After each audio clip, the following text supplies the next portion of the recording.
Hello friends, welcome to my YouTube channel. ಇವತ್ತು ನಾನು ಹಾಗಲಕಾಯಿ ಪಲ್ಯನ ಹೇಗೆ ಈಸಿಯಾಗಿ ಮತ್ತು ಸಿಂಪಲ್ ಆ್ಯಂಡ್ ಟೇಸ್ಟಿಯಾಗಿ ಮಾಡೋದು ಅಂತ ಹೇಳ್ಕೊಡ್ತೀನಿ. ಮೊದಲು ಕುಕ್ಕರ್ ಇಟ್ಕೊಂಡಿದ್ದೀನಿ.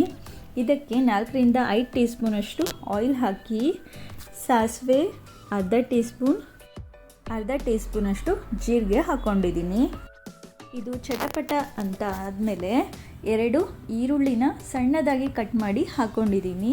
ಇದು ಸ್ವಲ್ಪ ಲೈಟಾಗಿ ಗೋಲ್ಡನ್ ಫ್ರೈ ಆಗಬೇಕಾದ್ರೆ 2 ಸಣ್ಣದಾಗಿ ಹೆಚ್ಚಿದ ಟೊಮ್ಯಾಟೊ ತೊಗೊಂಡಿದ್ದೀನಿ. ನಾನು ಹಾಗಲಕಾಯಿ ಕ್ವಾಂಟಿಟಿ ಮೇಲೆ 2 ಟೊಮ್ಯಾಟೊ ಹಾಕಿದ್ದೀನಿ. ನೋಡಿ, ಹೀಗೆ ಸಣ್ಣದಾಗಿ ಕಟ್ ಮಾಡಿ ಇಟ್ಕೊಂಡಿದ್ದೀನಿ. 5ರಿಂದ 6 ಹಾಗಲಕಾಯಿನ ತೊಗೊಂಡಿದ್ದೀನಿ.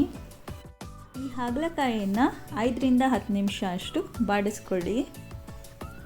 ನಂತರ ನಾನು ಇದಕ್ಕೆ 2 ಸಣ್ಣ ಗಾತ್ರದ ಬೆಲ್ಲ ತಗೊಂಡಿದ್ದೀನಿ.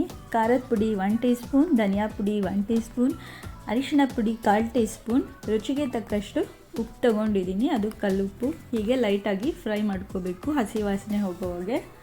ಇದಕ್ಕೆ 1/2 ಗ್ಲಾಸಷ್ಟು ನೀರು ಹಾಕ್ಕೊಂಡಿದ್ದೀನಿ. ನಂತರ ಇದನ್ನು ಲಿಡ್ನ ಕ್ಲೋಸ್ ಮಾಡಿ 1 ವಿಷಲ್ ನಾವು ಕೂಗಿಸಿದ್ರೆ ಸಾಕು. ನೋಡಿ ಹೇಗೆ ರೆಡಿಯಾಗಿದೆ ಅಲ್ವಾ. ಇದು ಅನ್ನ, ಚಪಾತಿ, ರೊಟ್ಟಿ ಎಲ್ಲದಕ್ಕೂ ಚೆನ್ನಾಗಿರುತ್ತೆ. ಈ ಟೈಮಲ್ಲಿ ನಾವು ಕಾಯಿ ತುರಿ ಹಾಕಿ 1 ಕುದಿ ಕುದಿಸ್ಕೊಳ್ಳಿ, ಚೆನ್ನಾಗಿರುತ್ತೆ. ಬಟ್ ನಾನು ವಿಡಿಯೋ ಮಾಡೋಕ್ಕಾಗಿಲ್ಲ. ಆರೋಗ್ಯಕರ ದೃಷ್ಟಿಯಿಂದ ಇದು ಕಾಯಂ ಸೂಪರ್ ಫುಡ್ ಆಗಿದೆ, ಏಕೆಂದರೆ ಇದರಲ್ಲಿ ಹೈ ಪ್ರೋಟೀನ್, ವಿಟಮಿನ್ ಮತ್ತು ಮಿನರಲ್ಸ್ಗಳ ಉತ್ತಮ ಮೂಲವಾಗಿದೆ. Thanks for watching. Subscribe for more videos.